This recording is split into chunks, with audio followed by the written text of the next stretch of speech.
আপনার পুতের বউকে বিচ্ছেদ করাতে আপনি ছেলের ওখান থেকে বিচ্ছেদ করাতে চান? হ্যাঁ হ্যাঁ, একবারে মনে তো সরাই দেবেন আপনি। আচ্ছা আচ্ছা। দেখা যাচ্ছে যাতে ক্ষতি না হয় সেরকম করেন, মানে যাতে আর খোঁজ খবর না নেয়, আর দেখা যাচ্ছে যে মানে অতিরিক্ত ঘৃণা করে, বুঝছেন, মানে সই না দেখতে পারে। মানে কি বলবো, এগুলা নাকি মা মা চায় তার সন্তান থেকে সন্তানের বউকে আলাদা করতে। এগুলা মায়ের কাতারও পড়ে না, এগুলো হলো ডাইনি।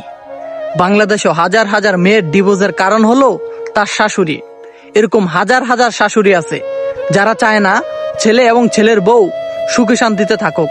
তারা চায় যেন সারাদিন ঝগড়া লেগে থাকে, আর তারা সেটা এনজয় করে। বুঝছেন কি বলছি ভাই? রিয়ালিটি বলতেছি, রিয়ালিটি।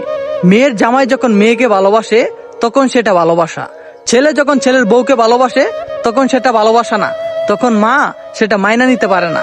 মানে এরকম শাশুড়ির জন্য আমি কিছু বলতে চাই না, শুধু আল্লাহর কাছে এইটা বলবো, আল্লাহ তুমি তাদেরকে হেদায়েত নসিব করো।